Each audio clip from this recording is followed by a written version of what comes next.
Bom dia a todos. Sejam todos bem-vindos ao nosso primeiro webinar de 2026.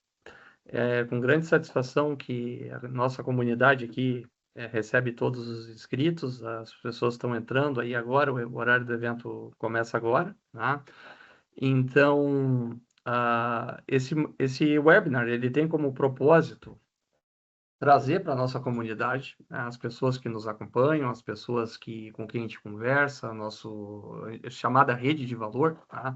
Uma discussão relevante. Essa é uma marca conhecida da nossa trajetória aqui na empresa, sempre trazer temas relevantes que são do interesse do mercado.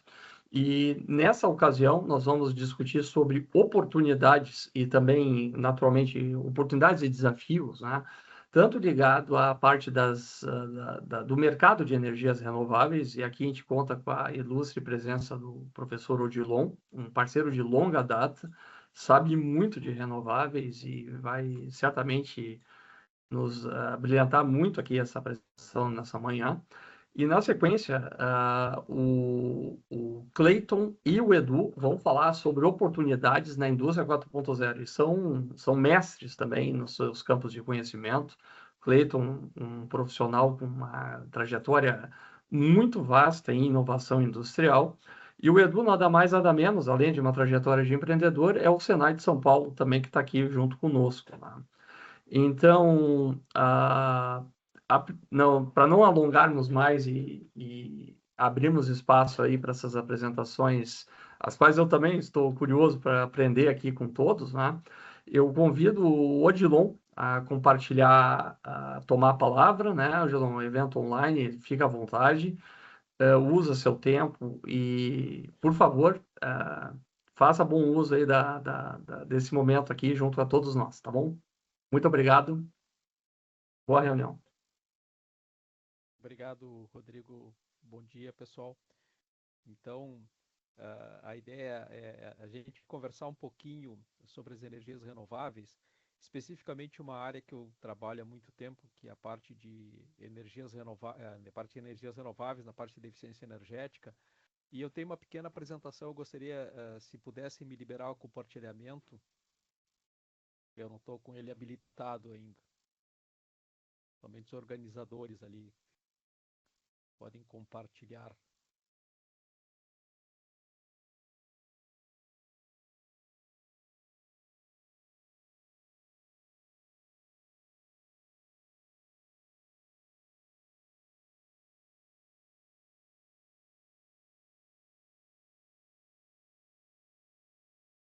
Consegue, Odilon?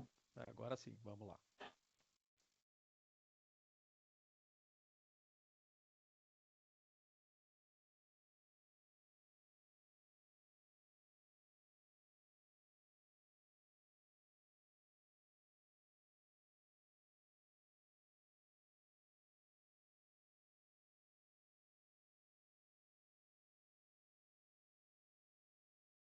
Conseguem verificar? Estão vendo? Perfeitamente. Tá ótimo. Tá, perfeito. Tá? Então, o título é parte de eficiência energética, né? Energia que inspira transformações. Então, a gente vai falar um pouquinho, né, de quanta energia o mundo precisa, tá? É importante a gente ter essa noção, tá? Que nós temos aí quase da população mundial que não tem acesso à energia como a gente tem. Tá? Então, 750 milhões de pessoas não têm acesso à eletricidade e mais de 2 bilhões de pessoas não têm um combustível, vamos dizer assim, adequado para fazer a cocção do alimento, para fazer o aquecimento, o conforto térmico. Tá? Nós temos uma população mundial em crescimento, tá? Então, hoje nós somos em torno de 8,3 bilhões de pessoas, e o crescimento ele vai se dar em torno de 0,8% ao ano, tá? E uma coisa que é interessante, né? O consumo per capita, tá? Então, aqui a gente tem tudo em equivalente de petróleo, que é a unidade mundial de energia, tá? Então, lá o Omímede, o Homem das Cavernas, ele consumiu o equivalente a 0,17 litros de petróleo per capita dia, e hoje a média mundial é 6,03, tá? O americano comum, ele consome em torno de 19 litros de petróleo, e o Brasil fica em torno de 5,1 litros de petróleo per capita dia, tá? Quais são as consequências do uso da energia? tá? Então, o primeiro deles é sempre uma questão do crescimento, tá? É, vamos dizer assim, bastante vertiginoso, tá? Existem algumas quedas, como a bolha imobiliária dos Estados Unidos, a própria questão da Covid, mas a energia ela sempre mantém o seu crescimento vertiginoso, tá? E outro ponto que vocês podem observar nesse gráfico é que a grande maioria da nossa energia ela é fóssil, tá? Então, mais de 90% da nossa base ela é fóssil. E nós vivemos num mundo globalizado, certo? O território não é de ninguém, é daquele que tem maior poder bélico. Isso você já deve estar acompanhando nos noticiários, não precisa nem estar decorrendo muito sobre o assunto. Então, é uma questão assim, ó. Nós temos que ter uma virada de chave na questão desse uso, né, desenfreado do combustível fóssil. Por uma questão dele ser poluente, né, e também porque ele é finito, tá? Então, se nós observarmos ali o petróleo, né, que é o grande figurão ali da causa das guerras, das últimas guerras que nós tivemos, ele tem uma reserva, né, prospectada para 45 anos, certo? Possivelmente a minha geração ela vai conseguir usufruir o petróleo por todo o tempo. O problema são as próximas gerações. Se eu pensar em gás natural, tem por mais 50 anos, e o carvão um pouco mais longevo, com 150 anos. Tá? Isso me traz uma questão de que nós estamos sempre enfrentando a questão do limite climático, né? 1,5 grau. Tá? Então, no momento que a gente passar essa barreira, a gente vai ter impactos muito negativos à questão ambiental. E o ano passado foram mais de 38 bilhões de toneladas de CO2 equivalentes emitidas. Tá? Mas é interessante vocês observarem o percentual que a energia tem. Tá? Então a gente observa que cerca de 3/4, tá, da emissão de CO2 foi pelo uso da energia ou pela geração de energia. E como a nossa base é fóssil, não precisa nem dizer quem emitiu. Tá? Então a gente chega, né, de uma forma muito breve, tá? Na questão das pessoas necessitando de energia, nós temos pessoas excluídas, né? 1/3 da população mundial não tem acesso à energia. Nós temos uma população crescendo, principalmente em países pouco desenvolvidos, ou seja, vai aumentar, vamos dizer assim, essa diferença, e o consumo per capita sempre aumentando. Só que nós barramos no nosso modelo energético hoje, que é uma energia que está acabando, porque ela é de base fóssil e é extremamente poluente. Tá? Então vem a pergunta: como que a gente pode resolver esses problemas, certo? E aí a gente traz o jargão muito que tem se repetido muito, que é a transição energética. Né? Então a transição energética ela tem que vir com a primeira energia. Qual é? A eficiência energética. Tá? Para depois a gente vir com a diversificação da matriz energética, a parte de BES, armazenamento de energia, e vejam, não tem milagre, tá? A gente não vai ter todo como a pessoa dizia, infinitamente a gente vai poder armazenar energia. Não é assim, tá? A questão da eletrificação da mobilidade, extremamente importante, tá? Essa é o futuro, eu não tenho dúvida nenhuma, tá? Enquanto você gasta X, você vai gastar 3, tá? Você gasta 30% o valor que você gasta num carro a combustão com o carregamento à eletricidade, tá? E, sem dúvida nenhuma, a necessidade de capital humano, tá? Então, a eficiência energética é produzir mais com menos. Tá? Então, o que, que significa o produzir mais com menos? Ou seja, nós garantirmos a prestação de serviço, calor, luz, tá? Movimento, né? Com mínimo uso de energia, mas principalmente mantendo o padrão, tá? Conforme as normativas, certo? Ninguém vai ficar no escuro, ninguém vai passar frio, calor, né? Pela eficiência energética. Muito pelo contrário, você vai ter um equipamento muito mais eficiente, um processo muito mais eficiente e com a questão de rendimento monetário. Tá? 1 kWh poupado, ele é muito mais barato do que eu gerar esse quilowatt. Tá? Então, para Portugal, tá, é 5 vezes mais barato eu aplicar em eficiência energética do que eu gerar aquele quilowatt. Então, a eficiência energética ela é muito mais barata do que eu gerar energia. Tá? Os números de eficiência energética no mundo. Então, nós tivemos uma redução em torno de 2%, né, do consumo mundial de energia o ano passado. As emissões evitadas pelo uso da eficiência energética em torno de 1,5 bilhão de toneladas equivalentes de CO2. O investimento em torno de 600 bilhões. Empregos gerados, mais de 12 milhões o ano passado. E como líderes nós temos os países, né, como Suécia, Finlândia e assim por diante. Tá?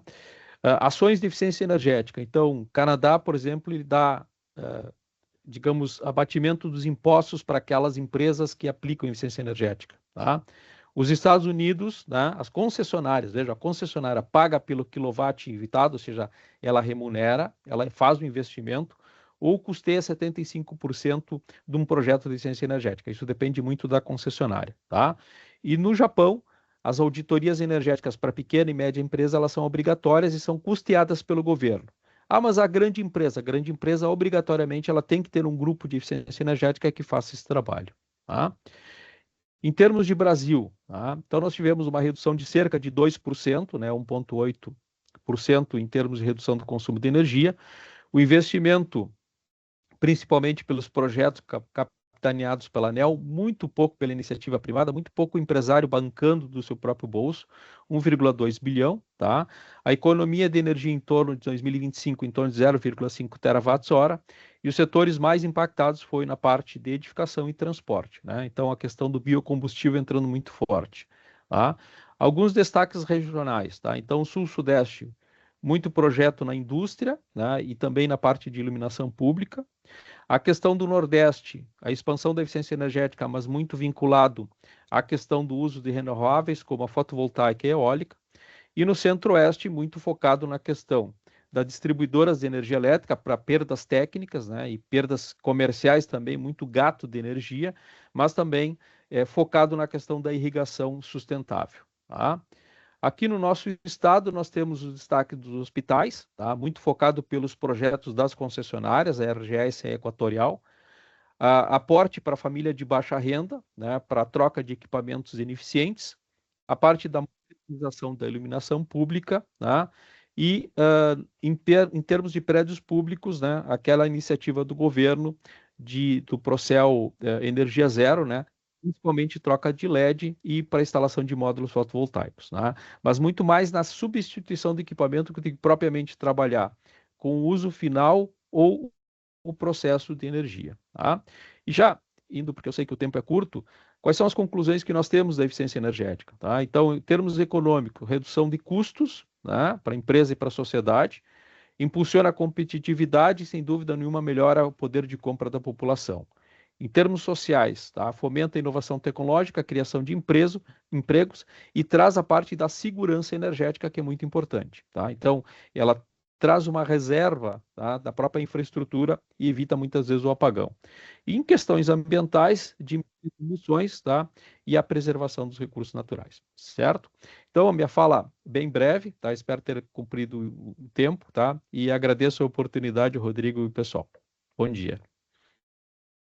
Ô, meu caro, nossa, estamos deliciados aqui, cara. Nossa, quanta oportunidade, hein, hoje, Lon. E eu puxando de memória, né, da época que a gente conversava, né, uns anos atrás, acho que 10 anos, ou talvez até um pouco Sim, mais.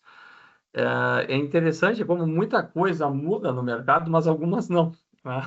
As verdade. oportunidades ligadas à eficiência energética, elas nunca param, não é? A gente já discutia isso, né? Que naquela época que a energia a mais barata, né? É a que a gente consegue poupar e a mais cara é a que não está disponível para ser usada no momento que a gente precisa de energia, tá? Então, isso é uma verdade, acho que imutável e perene. Eu só posso agradecer pelo brilhantismo aí da sua fala. E eu não tenho dúvida que em breve aqui teremos aí perguntas e contribuições aí do público aqui, né? A gente está com 32 pessoas na sala, então acredito que vai vir perguntas bastante relevantes aí ligadas à tua apresentação, e eu mesmo tenho algumas, né? Mas para a Ótimo. gente ganhar tempo aqui, Sim. tá? Eu vou passar a apresentação agora, é o Cleiton, certo? Que apresenta agora? Cleiton, meu querido. O Cleiton também é um grande parceiro nosso, tá? Eu brinco com ele que se existe hoje uma energia das coisas é por causa desse camarada que agora vai falar, né? Foi, né, o Cleiton, hoje ele, enfim, tem uma jornada, um executivo brilhante no mercado da inovação industrial, mas ele também passou pelo Senai e foi o primeiro cara que acreditou que a ideia de ter a tecnologia ligada na casa de pessoas carentes, que foi como a energia das coisas começou. A ideia inicial era ajudar pessoas carentes a pagar a conta. Ele foi o primeiro cara que acreditou que isso poderia chegar em algum lugar, né? E agora é uma satisfação muito grande compartilhar com o Cleiton aqui esse espaço e desejar ao Cleiton uma ótima apresentação, Cleiton. A área é sua, tá bom? Boa apresentação. Muito obrigado, Rodrigo. Parabéns aí, Odilon, pela apresentação, né? Fantástico os números, né? E as oportunidades aí apresentadas, né? E para aproveitar essas oportunidades, as decisões, né? Hoje elas devem ser referenciadas em dados, né? E aí entra um pouco, né, do trabalho que nós fizemos lá desde o início, como já mencionado pelo Rodrigo aí, no desenvolvimento de tecnologia, de uma solução para conseguir extrair, coletar esse dado e tratar, né? E essas oportunidades de aplicações aí que a gente tem quando você tem uma solução para isso, né? E é isso que eu queria trazer aqui a minha fala nesse sentido, né? Nessa experiência de aplicações, né? Para essas decisões elas serem assertivas e sempre referenciadas em dados, né? Então, tivemos aí algumas oportunidades de aplicações, eu vou falar, trazer aqui algumas delas, né, para abrir esse leque, esse horizonte, né, de que forma nós podemos aproveitar essas oportunidades do ponto de vista de dados de consumo de energia, né, e através de solução que faz essa extração de dados, né? Então, nós tivemos uma experiência aí, uma grande oportunidade na apropriação, né? E aí instalando uma solução, né, para extração e coleta de dados, tem aí uma oportunidade na apropriação do custo real de energia no custo de um produto ou processo, né? Então, quando você monitora isso, quando você coleta esse dado através de uma solução, né? Então, você consegue fazer essa apropriação, por exemplo, do custo de energia real, né, que está relacionado àquele produto ou processo, né? Então, é uma forma da gente trabalhar em cima, né, dessas oportunidades que a gente tem do ponto de vista de energia, né? Uma outra, e tivemos essa experiência, né? Implementamos, já testei em algumas vezes em alguns produtos, né? Porque não dá para fazer um rateio simples. Então, quando você mede e aí você decide, sabe exatamente para aquele produto, para aquele processo, qual é o custo de energia atribuído, né? Uma outra experiência de aplicação, né? é, Também nesse sentido de você ter essas tomadas de decisões referenciadas em dados, né? É, Contagem de produção, né? Então, contagem de produção também é possível através de uma medição de energia, né? Então, você tem ali um gráfico, né? Que ele é gerado por esse monitoramento, né? Por essa solução, onde você tem essa medição, né? E através do consumo de energia, você consegue entender, inclusive quantificar peças produzidas, por exemplo, né? Então isso é interessante também, né? Mais um exemplo aí de decisão ou de variável, de informação que você tem através da medição, né? De consumo de energia, né? Então, por exemplo, em injetoras, né? Quando você tem um fechamento e a cada injeção, a cada fechamento, você tem um pico de consumo de energia, onde ali foi um fechamento, é uma peça produzida ou 5 peças produzidas em função ali da quantidade de cavidades que você tem. Então, também é uma forma, né, de obter informação através da medição do consumo de energia, né? Uma outra aplicação validada também, né, referenciada em dados, né, extraídos da medição de consumo de energia, é o acompanhamento e desligamento, né, remoto de equipamentos ou linhas, né? Então, também tivemos essa aplicação e com essa oportunidade, né, de você ter uma solução implementada, onde você está coletando dados ali, né, de corrente, as variáveis ali energéticas, né, e você consegue identificar se naquele processo está indo tudo bem, né? E aí, quando você tem os picos, você consegue atuar de forma assertiva, né? Então, você tem algum pico ali que fugiu da regularidade, você consegue atuar de forma assertiva e até fazer um desligamento remoto, né? Através de uma solução, né? Então, também uma outra é, é, aplicação prática, né? e aproveitando essa oportunidade, por exemplo, de coleta de dados de consumo de energia, né? Uma outra aplicação também, né, é o mapeamento de processo através de um gráfico energético, né? Então, você olha para um gráfico, ele tem uma assinatura ali, então você sabe exatamente, né? E aí, isso sempre no ambiente industrial aqui, né? Uma planta, né? Produtiva, por exemplo.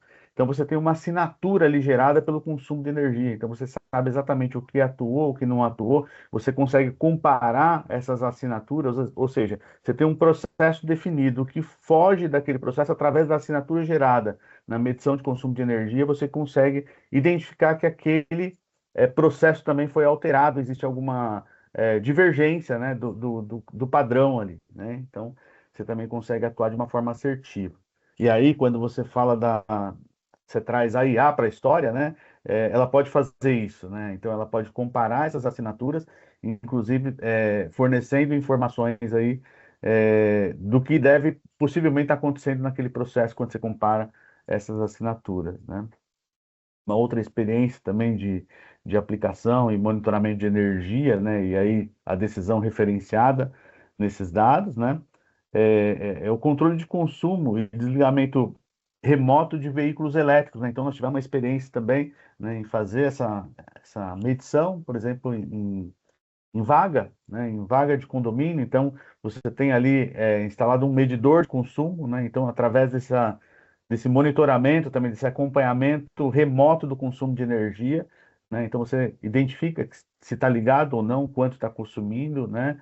É possível desligar também remotamente ou ligar remotamente, né? Então, também traz aí uma oportunidade grande, né? Com a aplicação dessas soluções, né, de medição de consumo de energia, né?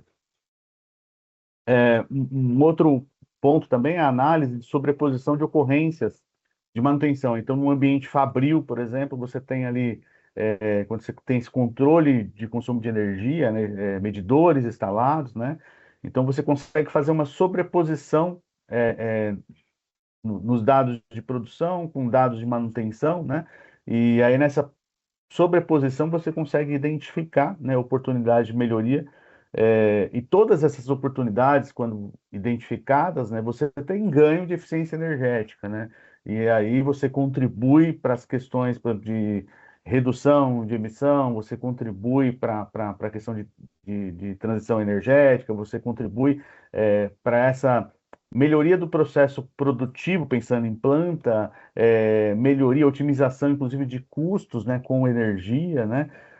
Mas para isso precisa monitorar, controlar, né?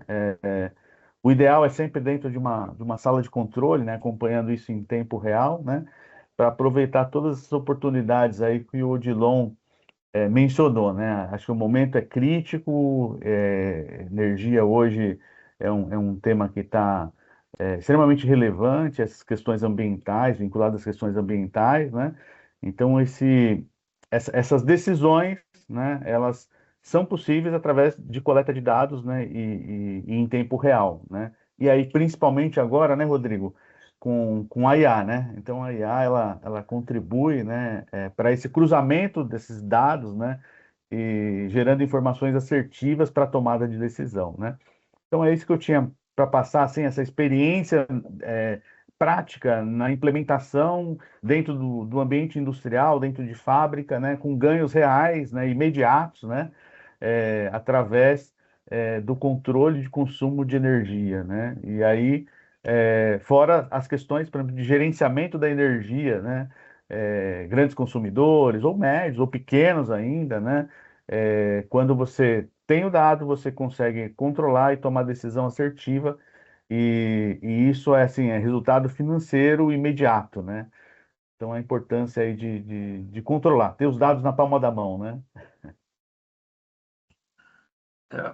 Você sabe, né, Cleber, que você tem uma característica que é muito parecida com a minha. Você é um curioso, né? É, E é aquele cara que nunca desiste, né? Então, eu vejo muita inspiração aí na sua fala, tá? E eu vou botar, tô colocando aqui algumas sugestões aqui, já solicitando aos presentes que levem ao chat da reunião aqui a perguntas, considerações que tenham para a gente organizar e tratar sobre isso na sequência. Mas eu tenho uma para ti depois, tá? Que eu vou deixar o público trazer as perguntas e depois eu vou perguntar para você aí, ouvir a sua visão também, né, sobre processos de implantação de tecnologias ou processos disruptivos dentro da operação, que eu acho que isso tem tudo a ver, né, e com desafios nossos aqui na linha de frente, né. Cleiton, muito obrigado pela sua fala, tá realmente inspiradora. E a gente tá de parabéns aqui, tá, pessoal? Vamos ganhar uma estrelinha cada um aqui, tá? Todo mundo no tempo. Para a gente seguir a toada, vamos pedir para o Edu, o Eduardo Monteiro, começar a ocupar aqui o espaço, passar a apresentação. O Eduardo é outro profissional brilhante aqui, que está aqui conosco, engrandecendo o nosso webinar nessa manhã.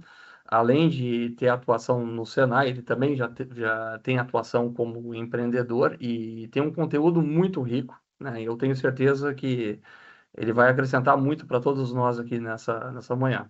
Edu, meu querido, a área é sua aí, ocupe-a. Boa, Rodrigão, obrigado.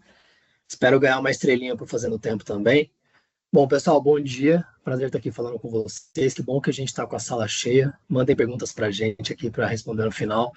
A gente trouxe uma visão, então, de oportunidades com o Odilon, né, uma visão mais de aplicação técnica com o Cleiton.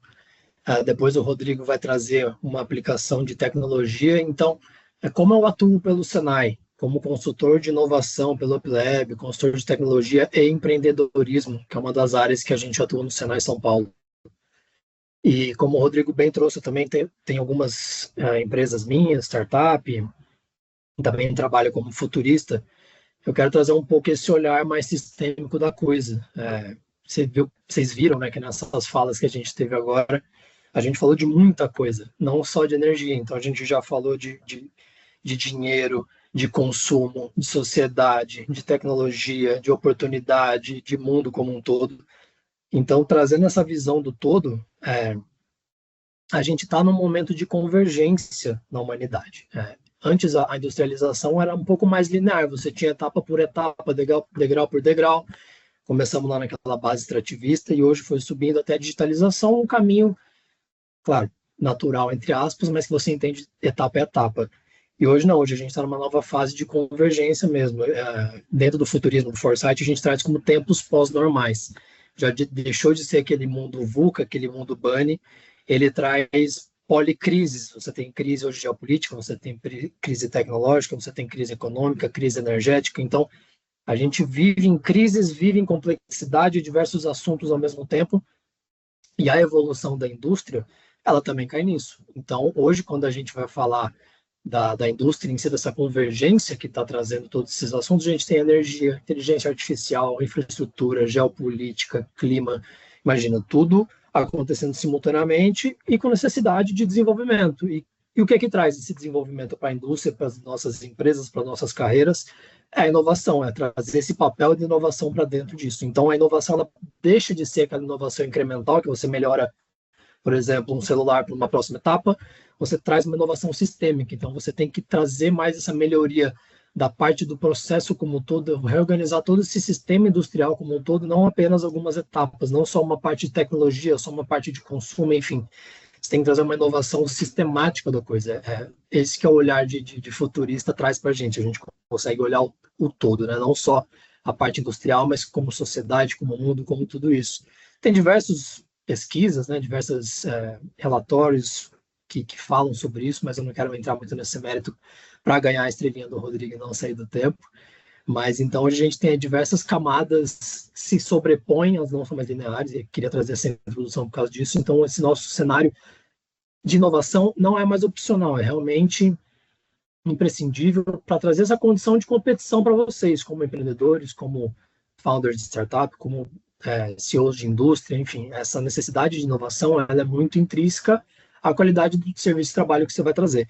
E uma dessas inovações, que depois o Rodrigo vai entrar com mais detalhe, é a questão do uso da inteligência artificial atrelada à energia mesmo. Então, por mais que a gente hoje esteja nesse mundo complexo, o Brasil tem algumas vantagens, eu vou trazer ao longo da minha fala, porque a gente tem alguns benefícios aqui ambientais, sociais, econômicos, que o Brasil sai à frente de algumas coisas.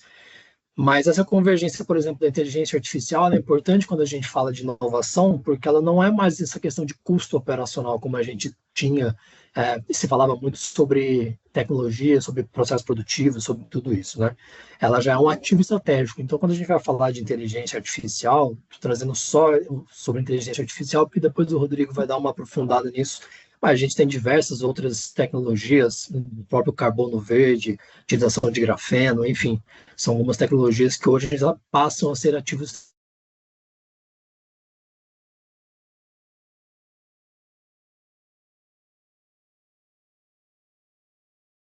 Edu, Aí, e aí? Voltou aí, meu querido? eu travei? Travou. Deu uma travadinha aí. Coisa pouca, mas deu. Ah, então boa, voltei então. E ó, que eu Uns até 10 troquei a segundos, internet, tá? hein? Uns 10 segundos. Não, tranquilo. Então, eu estava falando que essa importância de falar sobre a inteligência artificial, que depois você vai aprofundar mais essa temática, mas a gente pode trazer outras tecnologias depois também, como o carbono verde, o próprio uso de grafeno dentro da indústria. Então, só a própria automação da indústria 4.0, elas deixam de ser custos do chão de fábrica, elas se tornam ativos estratégicos dessa indústria. Então, por exemplo, através dessa nova fase da inteligência artificial atrelada às energias renováveis, tudo isso dentro do processo produtivo, você pode prever o consumo com alta precisão, você pode trazer ineficiência operacional no momento, você já pode corrigir seu processo produtivo em segundos, você tem um IoT ali que ele vai representar um contato muito próximo do seu processo em nanosegundos, que você já consegue antecipar falhas de uma maneira muito mais preditiva, muito mais ali no momento. Então, você tem a inteligência artificial como realmente uma infraestrutura de decisão, uma tecnologia realmente como diferencial. Então, você vê que a importância de trazer uma eficiência energética também junto com a inteligência artificial é a questão da descarbonização, que a gente fala, voltando para aquela questão da complexidade mundial, a descarbonização é um dos pontos críticos da nossa evolução industrial e econômica. Então, hoje você tem acordos mundiais, acordos Europa-Brasil, Europa-América do Sul, Estados Unidos, Oriente Médio, conflitos que a gente está vendo, que o intuito sempre é reduzir as emissões, que vem desde lá do Clube de Roma, Kyoto, enfim, COP, tudo isso que vocês sabem. Então, falar sobre descarbonização é muito importante, porque tem esse olhar também dentro da energia, do gasto energético e da inteligência artificial. E por que eu disse que o Brasil tem algumas vantagens sobre isso, principalmente vantagem competitiva? Primeiro que a gente é uma das matrizes elétricas mais renováveis do mundo, então a gente já sai à frente nessa questão de descarbonização e de energias renováveis. Depois o Rodrigo pode até trazer mais dados, mas a energia solar mesmo, ela já ultrapassou mais de 65 gigawatts instalados, isso é um crescimento muito grande, tanto na indústria, como no agro, como nas empresas, como até no consumo da pessoa física mesmo. Então, poucos países têm essa capacidade de produção que o Brasil tem. Então, a descarbonização, ela é mais natural para o brasileiro, para as indústrias brasileiras. Então, isso é uma coisa que a gente tem que ficar de olho e entender isso não só como uma agenda ambiental, mas como um posicionamento estratégico e financeiro mesmo das indústrias, das empresas, tá? Então, não basta produzir, a gente tem que comprovar que a gente está produzindo de uma maneira correta, porque isso vai ser uma vantagem competitiva e financeira para a gente. E a inteligência artificial atrelada às energias renováveis, atrelada ao processo produtivo, traz esses dados muito mais confiáveis, traz essa rastreabilidade muito mais confiável, a gente consegue reduzir imposto, porque a gente consegue mapear essa cadeia de carbono quando vai fazer um envio de produtos e serviços lá para fora, enfim, a gente consegue ter, foi o que o Clayton trouxe, a questão dos dados, a gente tem um dado muito mais fidedigno na nossa mão. Outra vantagem que o Brasil traz também é a política industrial implantada em 2024 da Nova Indústria Brasil, que traz como uma resposta realmente estruturada a esse cenário complexo, esse cenário de descarbonização, esse cenário de eficiência produtiva, esse cenário de que o Brasil precisa se posicionar como uma indústria forte. Então, ela traz a transformação digital, a transição energética, a soberania produtiva como eixos estruturantes dessa política industrial. Então, até 2033 vai ter um gasto, um investimento muito alto dentro da indústria, dentro desses eixos, mais de 300 bilhões em financiamento.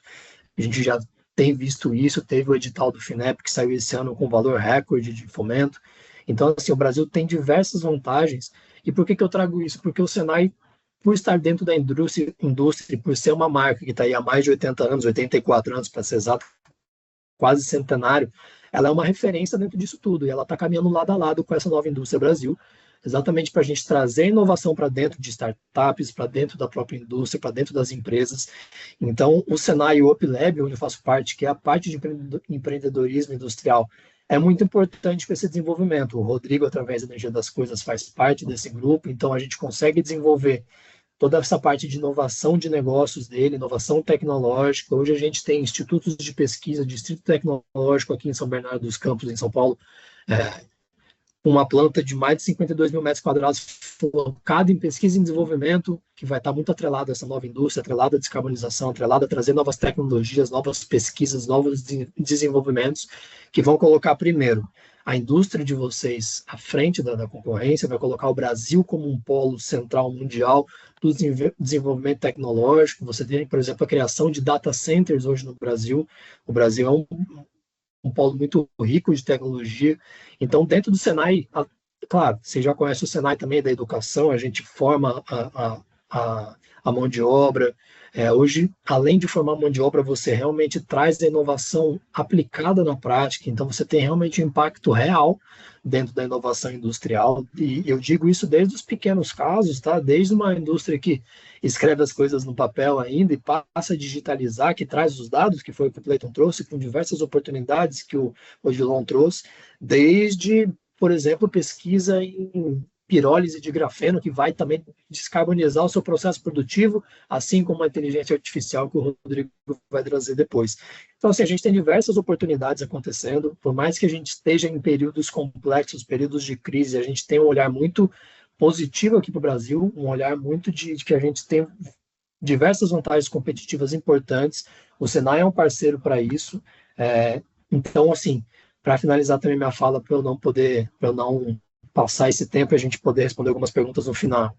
É importante que vocês olhem, então, para esse desenvolvimento estrutural da indústria, ou mesmo dos seus negócios, ou mesmo da tecnologia, com uma visão sistêmica da coisa, porque a gente tem que entender que tudo que a gente faça hoje dentro do nosso chão de fábrica, dentro da nossa inovação, dentro da nossa equipe, a gente precisa desse olhar de inovação, precisa desse olhar sistêmico com que tudo está acontecendo, não só ali dentro do nosso processo produtivo, porque uma coisa que acontece no ambiente, uma coisa que acontece numa guerra, uma coisa que acontece num momento político, interfere nessa produção, interfere na nossa capacidade tecnológica, interfere na nossa capacidade de venda, de captação de recursos.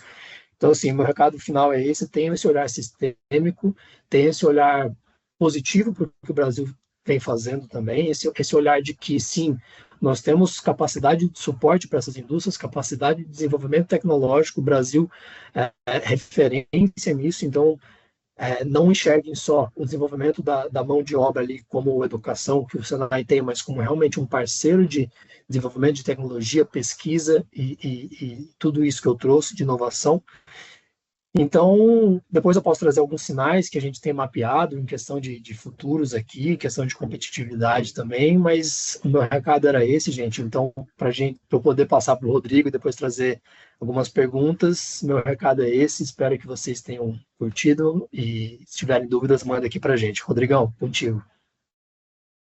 Ô, meu querido. Nossa, fantástico também, viu, Edu? E legal a sua preocupação aí com o resguardo do tempo, porque tem perguntas aqui, cara, que são teses, não são perguntas, né? São perguntas, aqui a gente vai ter que se esforçar aqui, viu, Odilon aí, Cleiton, para a gente responder aqui essas perguntas, porque elas são extremamente pertinentes e elaboradas, e são pessoas, assim, a nossa audiência... Eu vou me despir agora de modéstia, tá? A nossa audiência é muito qualificada, tá? Então, são profissionais, são empreendedores que trabalham em empresas de altíssimo nível, e isso, para nós, é mais um motivo de orgulho, tá?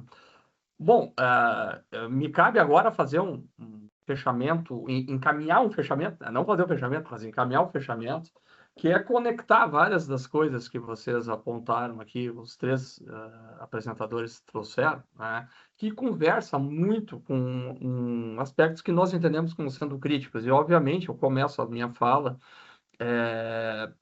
pontuando meus agradecimentos, as referências que vocês fazem em diversos momentos ao nosso trabalho, tá? E isso também é muito gratificante. O que é legal de apontar aqui, sabe, Edu, é que como tem oportunidades que vocês promovem no ecossistema Senai, que já virou um ecossistema, já não é mais só uma instituição, e como isso ainda é pouco acessado, entendeu? Então, isso é realmente um fato extremamente que assim que cabe destacar. Bom, o que eu vou fazer aqui para a gente abrir espaço para as perguntas, porque eu tô curioso aqui para debater com vocês sobre as perguntas que estão chegando, eu tenho algumas questões que eu quero trazer para vocês, mas eu quero trazer também uma visão sobre como que a gente está pensando todo esse processo que envolve a energia, a inteligência artificial e principalmente, pessoal, as pessoas, tá? Principalmente isso. O que acontece? O que perpassa essa questão toda, tá? A gente acompanha, tá, tendências, a gente acompanha o que está acontecendo em relação a como as pessoas estão se movendo dentro dos seus ambientes de trabalho, dentro das suas rotinas, o que os executivos, as pessoas, né, estão sendo demandadas a fazer nas suas rotinas de trabalho. E uma coisa que aparece sempre em diferentes contextos, em diferentes áreas de conhecimento, é um cansaço sobre o uso de telas, sabe? Ninguém mais está aguentando tanta informação, tanto dado, tanta interação, tanta demanda que uma infinidade de aplicações impõe às pessoas hoje, certo? E, de forma geral, isso tem um diálogo muito íntimo também com a própria origem do negócio da energia das coisas, que, como eu comentei há pouco ali, quando estava apresentando o Clayton, isso surgiu para ajudar pessoas carentes a pagar a conta. Não era uma visão energética, tecnológica, na raiz da engenharia, não era isso. Era para ajudar pessoas a pagar a conta. Era para isso que servia, tá? Foi pensado para isso. Claro que esse caminho desvirtuou, muitos aqui dos presentes já conhecem essa história também, eu não vou usar o tempo aqui para isso, mas a tecnologia, sabe, pegando um gancho da tua última fala, cara, ela tem que ter um propósito, que não pode ser um propósito em si mesmo, entendeu? Então, ela tem que servir para resolver problemas reais das pessoas, tá? E com base nisso, eu vou fazer uma breve apresentação aqui, conectando o que está sendo feito aqui na Energia das Coisas, com o que os três aqui acabaram de falar, certo? Que são as oportunidades no mercado de energia, os desafios da implantação de tecnologias dentro das empresas, grandes consumidores, médios consumidores, pequenos consumidores, por que não, né? Então, eu vou fazer brevemente aqui uma apresentação e pretendo terminar brevemente também para dar espaço para as perguntas, que são a parte mais instigante aqui do processo. Tá? Todos veem minha tela? Todo mundo vê Sim, aí? sim. Uhum. Tá. Bom, queridos, aqui ó, eu vou passar muito rapidamente aqui. Tá? Esse aqui é um sistema que está sendo lançado agora, junto com a inteligência artificial. Todo mundo aqui que já conhece, já viu a energia das coisas, esqueçam que vocês já conhecem da gente. Está tudo sendo alterado, tá? O negócio está sendo rebutado, vamos chamar assim, né? Então, toda a visão, por exemplo, de entender dados, olhar dados puros, você tem aqui nesse painel de controle. Depois você vai explorando aqui as visões, você vai tendo formas mais amigáveis de se encontrar com esses dados, como curvas de carga, distribuições desses dados, não é? Até que você comece a entrar nas visões já produtitizadas, que é a visão, por exemplo, de analisar contratos.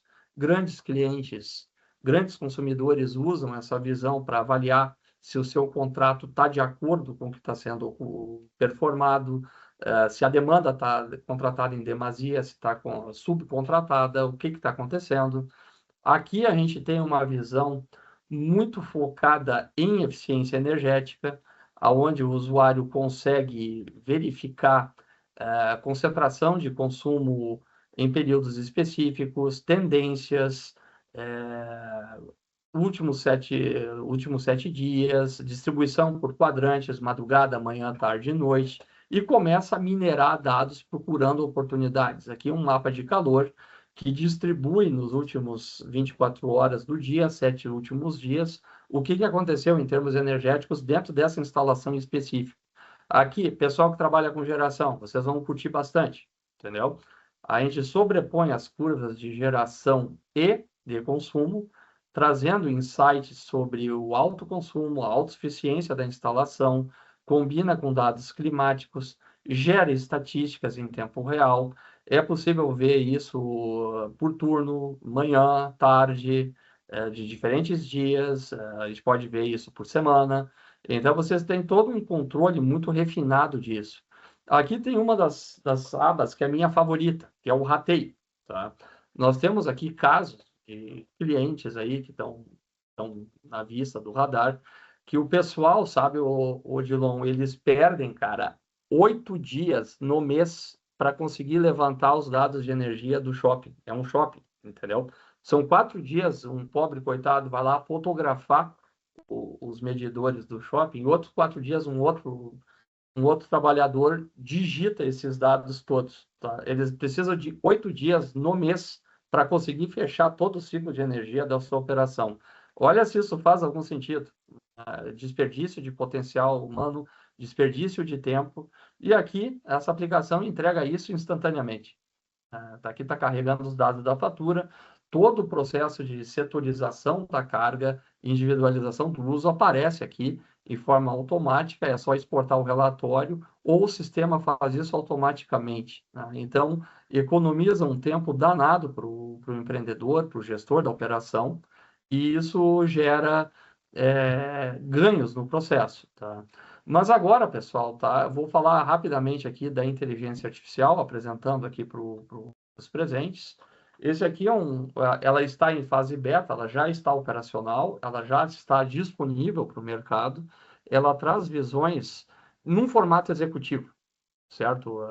Aí muito na linha também do que o Clayton apontou, né, que a inteligência artificial ela tem que trazer a coisa mastigada para o usuário, senão a gente não pode dar mais uma incumbência para que o usuário explore os benefícios dela. Então, aqui nesse caso, ela já trouxe na visão executiva que o determinada instalação está tendo uma perda anual de 57 mil reais, entendeu? Em 10 anos, mais de R$500 mil, certo? E como que essas perdas estão distribuídas? Tá?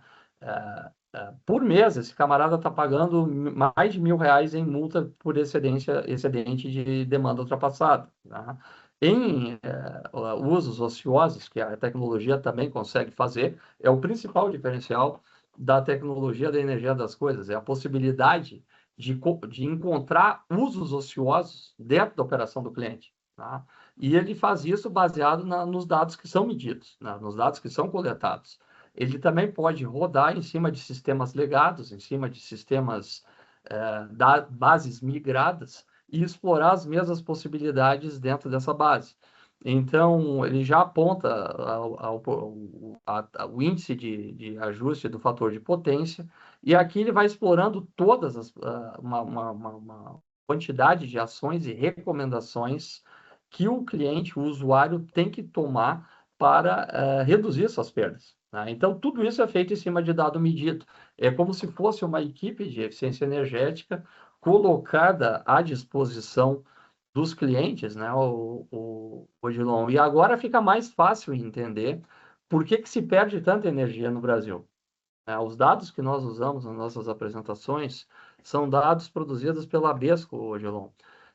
Se perde no Brasil em torno de 43 terawatt-ano em energia. Sabe? Em maus usos, em sistemas ineficientes, questões culturais. Tá?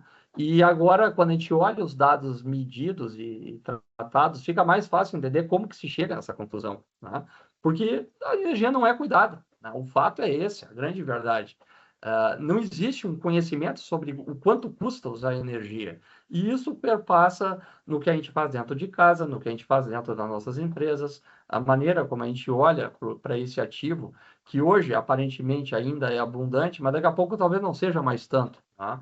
Está aí as falas aí do Odilon, de todos eles aí que falaram, dos desafios globais em relação ao acesso a energia e acesso a condições de realizar funções básicas que a energia proporciona. Tá? Então, aqui depois eu vou convidar quem tiver interesse, naturalmente, há uma apresentação específica para navegar por todas as funcionalidades. Aqui eu estou dando o contato visual para vocês, a possibilidade da tecnologia interferir em sistemas ociosos, ligando-os ou desligando-os, né? A taxa de confiança que a IA está operando, e compartilhando aqui os méritos também com a universidade onde nós estamos estabelecidos, que foi quem desenvolveu esses algoritmos, e o financiamento do Softex, que viabilizou isso aí tudo, tá? Então, eu não sei se eu vou ganhar estrelinha, porque acho que eu passei um pouco do tempo que eu estava previsto, entendeu? Mas de forma resumida, é isso que eu gostaria de compartilhar com vocês, tá? A gente tem uma preocupação muito grande realmente em ajudar as empresas através das pessoas que nela trabalham, tá? A gente tem muitas empresas aqui do mercado de energia.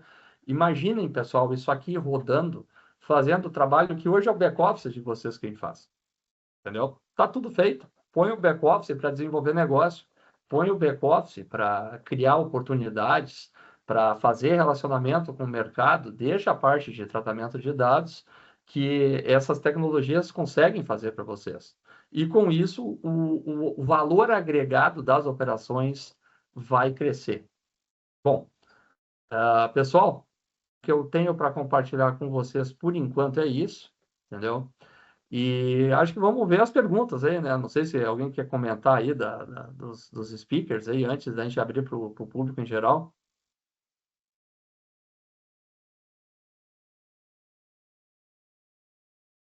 Não?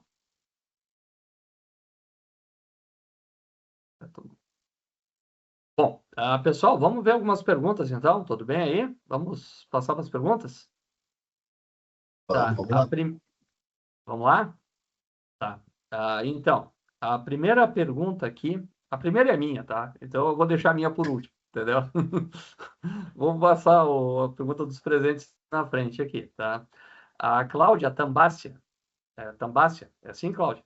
Me corrige se eu pronunciei corretamente. Ela fez duas perguntas aqui que ela tem uma certa correlação entre elas, entendeu? A primeira pergunta é sobre o papel dos padrões de conectividade, tá? E aqui ela cita alguns, o Wi-SAN, o LoRaWAN, o 5G, no crescimento desse mercado de eficiência energética e quais seriam os principais desafios, tá? Bom, é uma pergunta, sabe, Cláudia, que ela é uma pergunta, assim, bastante desafiadora de responder, tá? Por quê? Porque nós aqui, por exemplo, não somos especialistas em conectividade, sabe? A gente acaba entendendo como aplicar isso dentro de contextos, a depender do que o cliente, ou qual é a aplicação que está rodando e o que precisa acontecer. Por exemplo, tá? As nossas aplicações IoT, porque a energia das coisas começou como focada nos medidores, né? Começou com a ideia de ajudar as pessoas a pagar a conta e depois a gente migrou para o processo de coletar os dados e agora a gente está indo para o lado do usuário novamente, entendeu?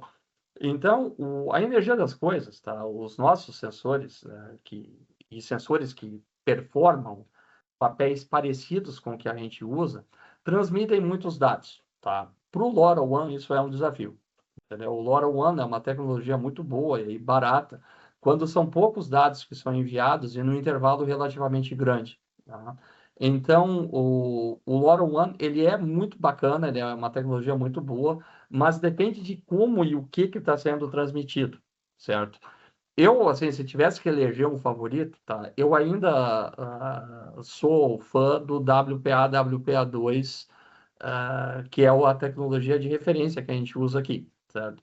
Mas eu diria que isso é um favoritismo com um certo viés, né? Porque essa é a demanda que a gente tem aqui, certo?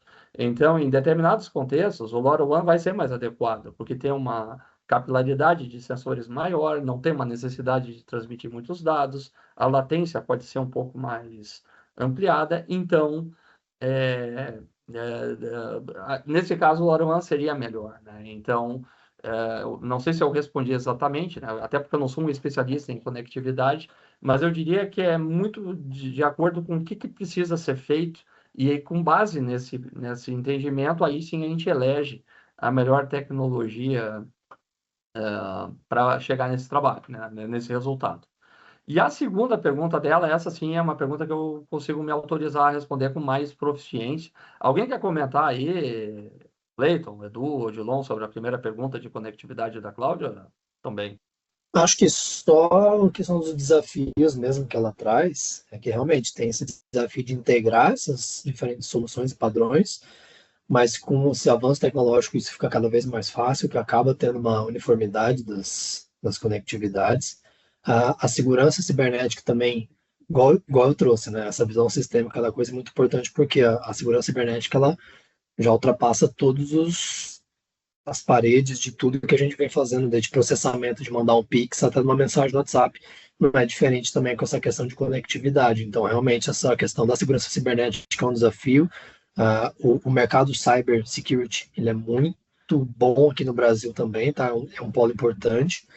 Então, isso aí é uma coisa que realmente as empresas, as indústrias têm que ficar atento a isso, a reforçarem esse esforço com segurança cibernética e focar muito nessa padronização também, que está sendo uma padronização mais natural, exatamente porque você tem hoje uma necessidade de unificar dados, unificar tecnologias, então esse desafio vem sendo alcançado de pouco em pouco, mas eu acho que a questão de maior desafio mesmo é a questão da segurança cibernética, que a gente tem que olhar com muito carinho para isso.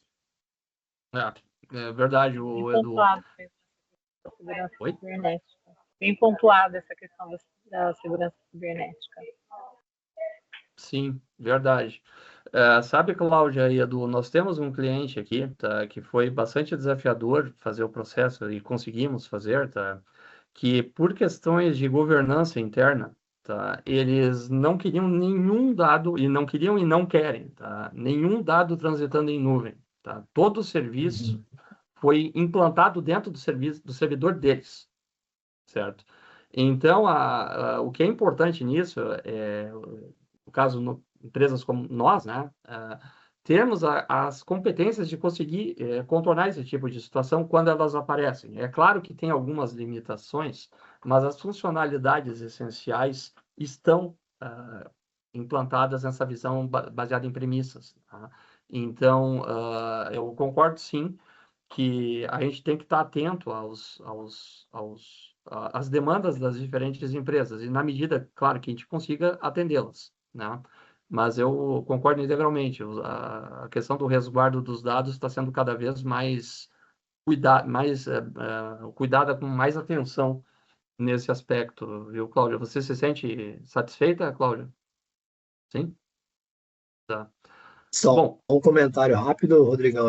Hoje, em questão de tecnologia, isso que você trouxe é a questão da tecnologia de borda, né? Você tem o IoT, o Edge IoT, o Edge AI, que realmente é isso, você integra ali os dados localmente. E coisa mais complexa, a gente tem até startup aqui dentro do UpLab de criptografia pós-quântica, que é exatamente isso. Você não abre os dados, você fica ali com ele muito seguro, realmente para ter essa segurança cibernética.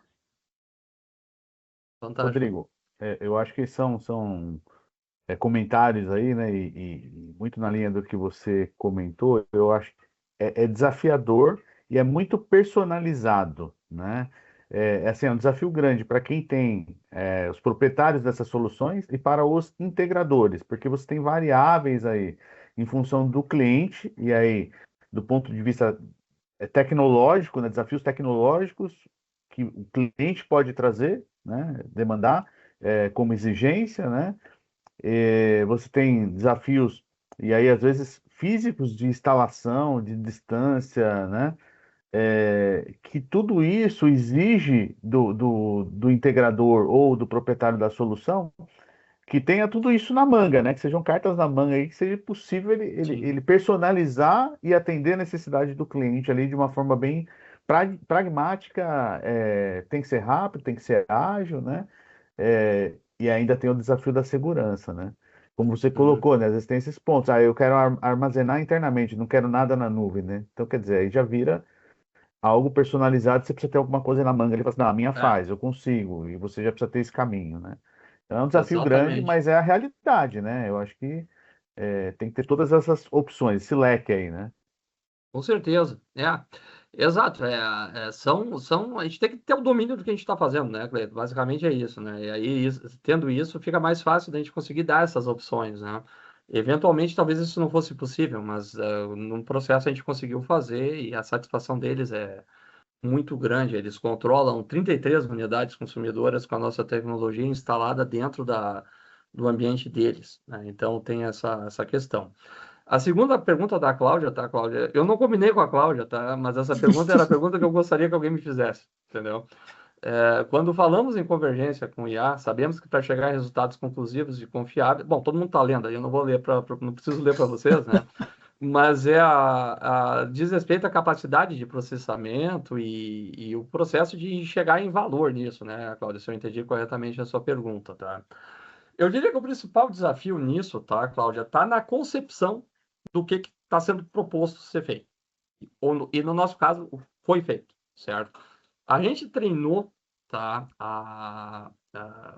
Treinamos essa inteligência artificial com uma visão assim que é sutil, mas ela faz toda a diferença no processo de geração de valor, que é treiná-la olhando para o futuro e não olhando para o passado, certo? E por que isso, tá? Não porque a gente é contra séries históricas, não é nada disso. É porque se eu olho para o passado, eu não gero valor para o meu cliente. O usuário fica refém do que já aconteceu. Então, a inteligência artificial que a gente está apresentamos hoje para vocês foi a primeira apresentação dela, tá? Para todos aí saberem, foi a primeira vez que ela foi apresentada. Eu quero estender aqui meus agradecimentos também ao nosso time de tecnologia, que trabalhou madrugada para estar com isso aqui na mão, tá? Então, Rodrigo Petri, Lucas Godoy, muito obrigado aí pela parceria de vocês, tá? Então, é importante destacar, né, esse reconhecimento, porque realmente foi um trabalho aqui, foi uma maratona, né, que foi feito e entregaram de uma maneira magistral, tá? Então, fica aqui o meu agradecimento e o meu reconhecimento ao time de tecnologia aqui que presta um serviço da maior relevância, tá?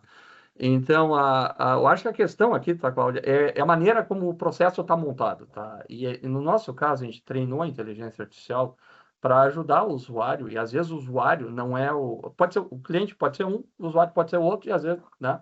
Porque às vezes o cliente é um aglutinador de usuários, né? Como é o caso de empresas geralmente de energia. E às vezes o usuário é uma empresa final lá, uma indústria, um shopping, quem for, entendeu?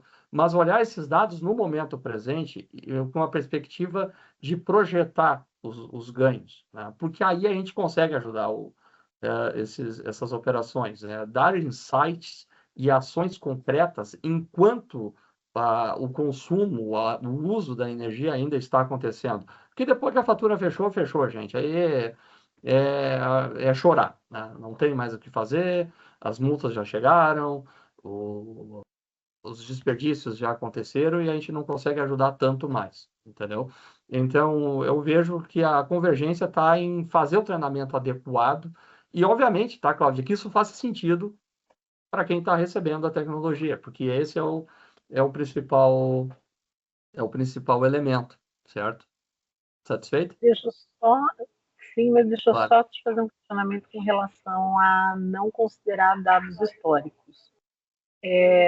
Você não acredita que, do ponto de vista de machine learning, você prejudica, por exemplo, algumas categorizações de outlier antecipadas, sem considerar dados históricos?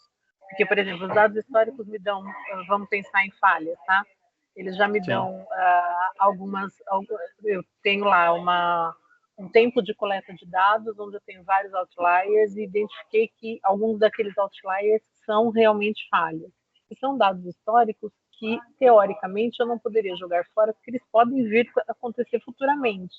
Sim. Então, quando a gente discrimina, entre aspas, esses dados históricos, eu não perco eficiência no meu aprendizado de máquina. Uhum. Sim, isso é uma visão bem importante, tá? Isso aí o que a Cláudia está tratando aí, está muito ligado ao conceito do data lake, né? Que são dados que a gente coleta, tem algum tipo de tratamento, mas se eu não sei ainda exatamente o que fazer com eles, eu ponho eles num lugar, que é o lake, né? E até o momento que a gente daqui a pouco descubra outras funcionalidades ou outras formas de gerar valor com ele, tá? Eu diria que o processo, eu não vejo uma concorrência, sabe, Cláudia, porque o aprendizado de máquina, tá, ele sempre vai acabar sendo construído no sentido do que é mais relevante para o negócio à medida que as etapas vão acontecendo, certo? Então, o que hoje, daqui a pouco, pode fazer sentido numa determinada aplicação, para um determinado conjunto de usuários, como o Odilon comentou, porque até eu quero ouvir a opinião do Odilon aí, eu deixei uma pergunta lá que eu quero ouvir a opinião dele, tá? O que pode mudar nesse processo, tá, Cláudia? Já conectando com o que eu gostaria de ouvir do Odilon, tá? Por exemplo, sistema de armazenamento de energia, certo? Hoje não tem, tá? Mas eu vou deixar o Odilon discorrer sobre isso, porque ele que é um especialista nessa área. Mas na medida em que um usuário, um cliente nosso, um cliente seu, coloca um sistema de armazenamento de energia, toda a visão de tratar os dados do que está sendo consumido, do que eventualmente está sendo gerado, de eventuais alternativas de aquisição de energia, passam a ter um jogador novo na mesa, certo? Então, isso muda a dinâmica. Então, os algoritmos que serviam até então, eles vão ter que ser retreinados para adequar-se a uma realidade que agora o cliente tem um sistema de armazenamento, agora ele tem um poder a mais sobre o uso de energia, principalmente em horários críticos, como controlar isso, sabe? Então, eu não sei, Odilon, me ajuda aí nessa parte, porque essa aí é a sua, tá? Essa visão aí da dinamicidade do planejamento energético, acoplando aí algoritmos inteligentes e que aprendem simultaneamente com isso. Bom, o que acontece, Rodrigo, ali o pessoal fala muito no armazenamento de energia, né? Depende para quem que você está querendo armazenar, tá? Para qual, vamos dizer assim, não armazenar para quem, mas qual energia você quer utilizar. Por exemplo, o pessoal fala muito da bateria de lítio, tá? Para onde que eu utilizo essa bateria? Eu utilizo no automóvel e para residência, tá? Se eu quero um sistema onde eu tenho que ter conforto térmico, tá? O que eu vou utilizar? O armazenamento térmico. Então, eu vou utilizar um tanque de gelo, um tanque de água gelada, por exemplo, tá? Ou vou fazer a parte de aquecimento, né, com sistemas solares, né, heliotérmica, por exemplo. Aí eu posso utilizar, por exemplo, o ar comprimido, né? Todo mundo riu da Dilma, mas riu porque não conhecia. E ela também não soube se explicar. A questão do vento é que tu pode armazenar o ar, comprimir em cavernas e depois utilizar isso para geração de energia no horário de ponta. E aí tu vai te auxiliando quem? A distribuidora de energia. Ou seja, o hidrogênio verde, né? Não vou falar em hidrogênio cinza porque eu não vou gerar de carvão, né? Ou gás natural. Não vou utilizar uma fonte não renovável. Vou ter que utilizar uma fonte renovável, né? A gente está tendo corte de energia por uma questão de excesso de geração solar fotovoltaica, por exemplo. Então, no momento de desperdiçar essa energia, coloca, por exemplo, para gerar hidrogênio. É uma energia que vai ser desperdiçada mesmo, tá? Então, existem várias formas de armazenamento de energia, só que o pessoal acha assim, armazenamento é bateria, é pilha. Não é pilha. Uma pilha é algo para acionar um eletrônico ali, um equipamento, um celular.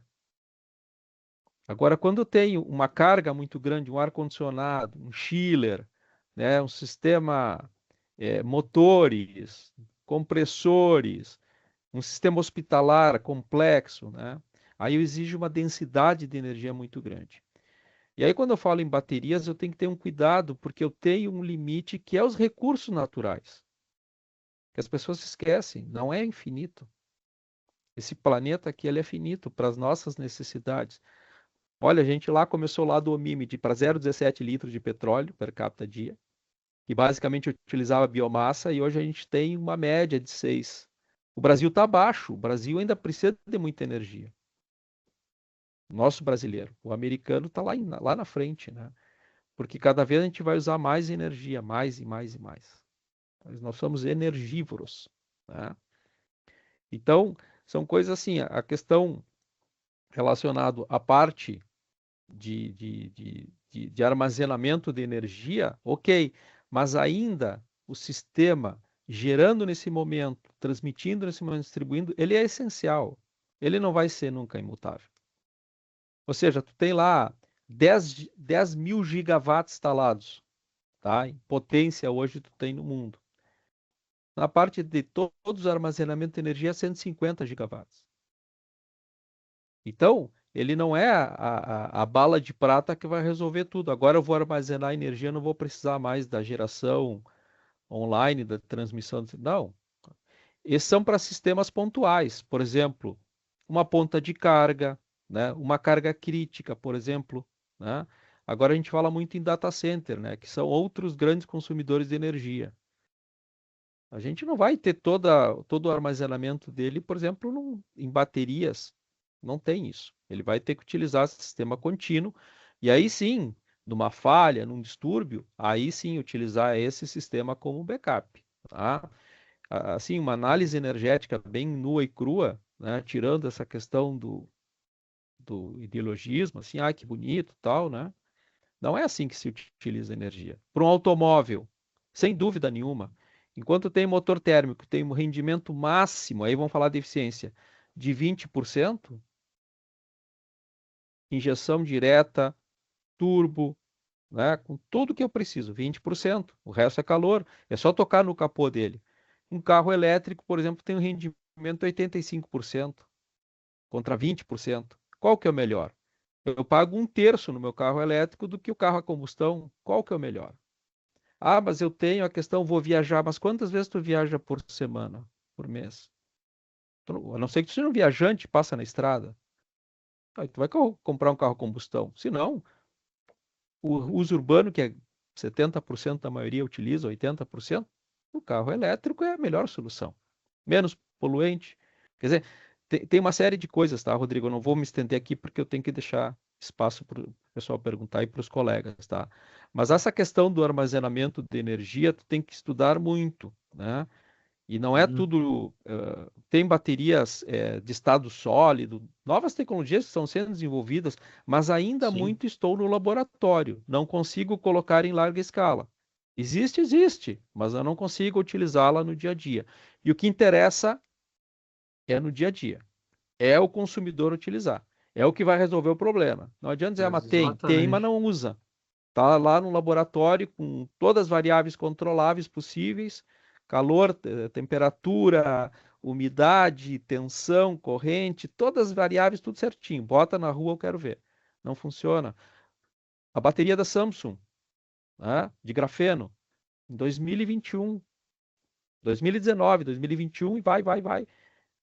Não saiu do papel, entendeu? Então são coisas que realmente tem que ter um pouco de cuidado no momento Sim. de falar assim sobre Não, com bateria, sobre certeza. armazenamento de energia.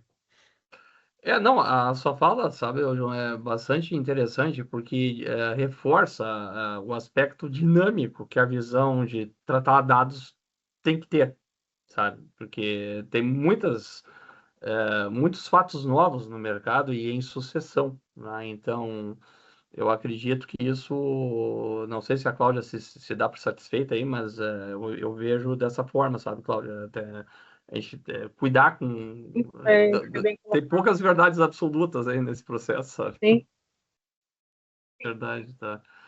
Bom, Só queridos, para olha, a gente complementar, está Rodrigo, aqui. me Oi, veio agora, o diga. pessoal fala muito em hidrogênio, tá? O hidrogênio verde. Só que eu tenho que transformar a energia elétrica para hidrogênio, para depois hidrogênio para energia elétrica quando eu precisar. Ok? Certo. Perfeito. Só que eu tenho um rendimento no sistema de 30 a 50% energético. 30 a 50%. O motor térmico é 20%, tá? Outra coisa, eu tenho usinas reversíveis com sistemas de bombeamento também, tá? Então tem tecnologias para vamos assim, em profusão, mas eu tenho que ver o rendimento dele e o custo, quem é que vai pagar isso aí? E o hidrogênio tem o risco de explosão. Temos que falar isso aí, né? Sim. E ele é É. difícil, é só vocês verem nessas espaçonaves, né? Essas Challenger, enfim, que vão para o espaço, aqueles tanques de hidrogênio estão saindo fumacinha, o pessoal diz, né? Na verdade não é fumacinha, é hidrogênio, né? O hidrogênio é molécula, eu não consigo, o H2 eu não consigo, não tem material que consiga fazer com que ele fique totalmente dentro do invólucro. Então ele Olha aí. fica escapando. Qualquer faísca, dá uma ignição Já é. bastante. Então, quer dizer, não quero dizer assim, não usem. Não, é que nós temos problemas e esses problemas eles têm que ser resolvidos. Tá? Então, essa é a questão que a gente precisa também. Né? Não adianta adorar a pílula, né? Dizer, não, isso aqui vai ser a bala de prata, é perfeito. Né? Então, tudo tem seus prós e seus contras, mas assim, não tem uma única tecnologia que vai resolver o nosso problema de armazenamento e também não vai armazenar 100%. A gente conseguir armazenar 5% da nossa demanda mundial, a gente vai se dar por contente, mas são aquelas questões pontuais. Tudo não tem como se resolver. E aí entra a questão da gestão da energia, né? Que ela é fundamental. Fantástico. Obrigado, João. Brilhante. Imagina. Ok. Bom, queridos, olha só, a gente está mais uma estrelinha para nós, né? Que a gente já está perto de 2 horas de evento e o pessoal tá todo mundo na sala aqui, viu? O pessoal tá gostando mesmo, viu? Bom, eu tenho duas perguntas aqui que eu vou responder juntas, tá? A pergunta do Felipe. Hoje vocês veem mais valor sendo gerado no hardware, conectividade ou na camada de dados analíticos, tá? A resposta da pergunta, tá, Felipe, é posicionamento, tá? Para nós, tá no tratamento dos dados, entendeu? Embora a gente tenha a vertente da coleta em geral, os dados a partir de sensores, tá? Mas aí responde automaticamente a pergunta da Carmo aqui, que trouxe, tá? A Carmo da Mercato Energia. Obrigado pela pergunta também, viu, Carmo? Que é, por exemplo, a inteligência artificial, sabe, Felipe Carmo, ela pode ser implantada sem instalar um parafuso dentro do usuário. Isso muda totalmente a visão de negócios que a própria energia das coisas vinha performando até há muito pouco tempo atrás. Tá? Por quê? Porque através da integração com os dados da CCE, é possível rodar vários algoritmos aqui que foram apresentados para vocês, certo? Eu consigo trabalhar projeção de demanda, projeção de multas por fator de potência, análises macro de consumo. O que eu não consigo fazer? Eu não consigo ir lá e apontar o dedo no ofensor dentro da operação do cliente, mas todo o resto eu consigo fazer. Tá? Aquelas visões ali de achar oportunidades a partir de ineficiências, tá? Eu não consigo fazer com os dados da CCE, porque eu preciso entender o que está acontecendo dentro da operação do usuário para poder gerar os insights que aí a IA vai trabalhar e gerar as entregas, né? Mas toda a visão de análise de contrato, análise de consumo geral da unidade consumidora, projeção de ultrapassagens de demanda, multas no fator de potência, isso a gente consegue fazer. Então, ela é disruptiva também por isso, certo? Então, dessa forma, a gente consegue trabalhar e no entendimento que muito mais interessante hoje no nosso negócio do que obter os dados, sabe, ô Felipe, é o que fazer com eles, tá? E é isso que a gente está investindo o nosso tempo e a nossa energia aqui para entregar, beleza? Tem aqui as considerações e a pergunta do Bruno. Obrigado, Bruno, pela pergunta, considerações, tá? Eu entendo que sim, tá, cara? Vai democratizar a gestão da energia de uma maneira que nunca foi vista antes, entendeu? E principalmente tirando aquele aspecto do tecniquez dentro do processo, entendeu? Que isso também na minha visão, claro, tá? Aí é uma questão da minha opinião. Limita muito quem pode acessar determinadas tecnologias, porque se o cara não é um engenheiro formado ou com uma bagagem, uma rodagem muito grande no mercado, ele não sabe, ele não consegue tratar isso. Então, esse é o cuidado que a gente busca ter no desenvolvimento. Mas eu entendo que sim, vai ampliar enormemente o acesso e fazer o que o Odilon propõe também na fala dele, né, que haja uma visão mais atenta à eficiência energética do que historicamente sempre se teve, né? Então, eu acredito que vai ter um casamento aí dessas duas, e uma convergência, né, dessas duas visões.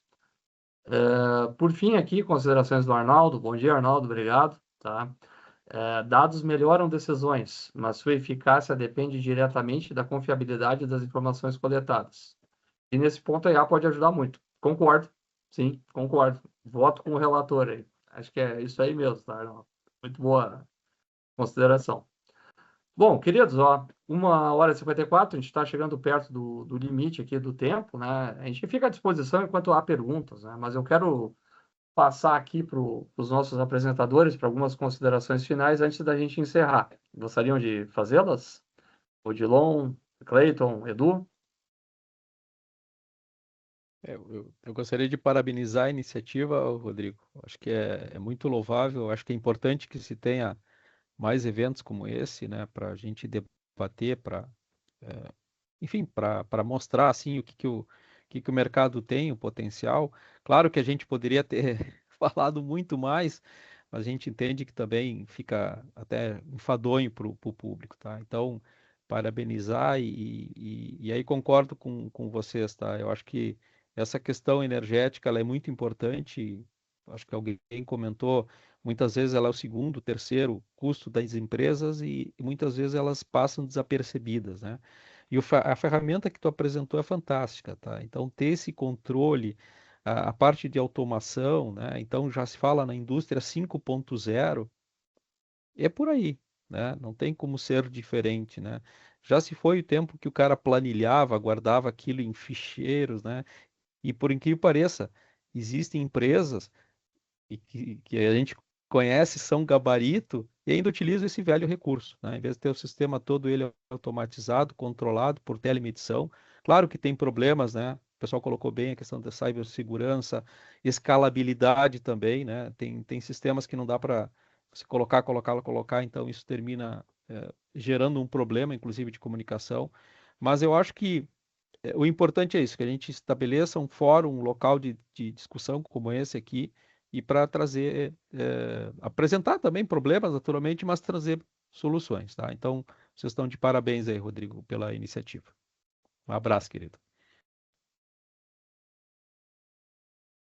Bom, meu velho, muito obrigado. Muito obrigado.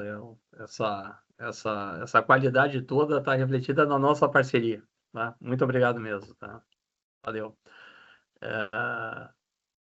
Cleiton, Edu, vocês querem dar um Isso. tchau aí? Dar um Não, alô? muito obrigado aí pela oportunidade, Rodrigo. Acho que foi bem interessante, né? Eu acho que, como você mencionou, estendemos um pouco aqui, mas com uma qualidade muito boa das perguntas, tal, né? Minha sugestão é você já deixar agendado um outro aí, ó, e coletar desse público, de repente, essas perguntas, essas questões, né? O que seria interessante para um próximo evento desse, né? Porque é assim, a gente aprende muito, né? Isso que é legal, esse aprendizado coletivo, né? É uma rede, né? Com as perguntas também leva a reflexão, a reflexões aí e tal, e traz aí alguns pontos para a gente, né? Então, agradecer a oportunidade, agradecer aí as perguntas, né? E já deixar aí eu fiquei com um gostinho de quero mais aí, acho que é legal, né? Já deixar uma agenda aí. Semana que vem vai ter outro aí, Cleiton. Legal. Brincadeira, Parabéns, semana que vem não, obrigado, tá? obrigado. Mas vamos marcar outro, sim, é muito gostoso mesmo, é muito bacana mesmo essa troca e essa possibilidade, essas possibilidades que se criam, né? Obrigado, Cleiton. Boa. Bom, Rodrigão, obrigado também pelo convite, por poder representar o Senai aqui, tudo que a gente vem fazendo. Obrigado, Dilon e Cleiton, também pelo aprendizado. Acho que todo mundo aqui aprendeu muito, o pessoal fez boas perguntas, acho que cabe realmente campo para mais um webinar desse. Como consideração final, quero trazer 2 pontos que eu acho que convergem muito com essas 2 perguntas que o Rodrigo respondeu no final, que é assim, além da tecnologia, além de olhar para tudo isso, se a gente não tem uma cultura de inovação, a gente não consegue fazer nada porque a tecnologia está disponível para todo mundo. Então, assim, vira commodity. Então, saber utilizar, saber que momento é melhor ter o hardware, qual momento é melhor ter a AI, isso aí vem da cultura da inovação. Isso parte de um trabalho interno, um trabalho de pesquisa, um trabalho de desenvolvimento, não só no final ali na produção, mas também de aculturamento. E outra coisa que eu deixo como até uma provocação é que, assim, o futuro já está aqui. A gente não olha para ele. Eu gosto de trazer o exemplo, por exemplo, do VAR, quando surgiu no futebol, né? O árbitro de vídeo. Ele surgiu no futebol, que é o esporte mais assistido e amado do mundo, em 2018, 17. Ele já existia no futebol, no esporte americano na década de 80. Então, assim, o futuro ele já existe, a gente só não está olhando para ele. E aqui para a gente dentro da indústria é a mesma coisa. Mas é isso, gente. Brigadão e espero estar na próxima aí. Maravilha, queridos. Muito obrigado. Só deixa eu fazer uma questão aqui. A Cláudia quer perguntar, Cláudia? Tá com a mão levantada aqui. Quer perguntar ou não? Desculpa, acho que eu devo ter apertado errado. Não. Tudo bem, então. Bom, então tá, gente. Tá? Muito obrigado aí, agradeço os comentários aqui, os elogios, e agradeço principalmente aqui a todo mundo que fez isso acontecer, o time aqui da Energia das Coisas que está aqui comigo, os nossos apresentadores, toda o ambiente aqui que nós temos, né? Agradecer também a universidade aqui onde nós estamos instalados e todo o ecossistema que nos acompanha, tá? A Pleb e a todos, tá bom? Gente, tenha um ótimo dia, tá? 2 horas em ponto, a gente encerra o evento e posteriormente a gente disponibiliza a gravação online aí, tá ok? Um abraço a Tchau, todos pessoal. e Bom ótimo dia. dia. Até breve. Abraço, gente. Valeu, pessoal. Obrigado. Obrigado, um abraço. Tchau. Até mais. Tchau, tchau.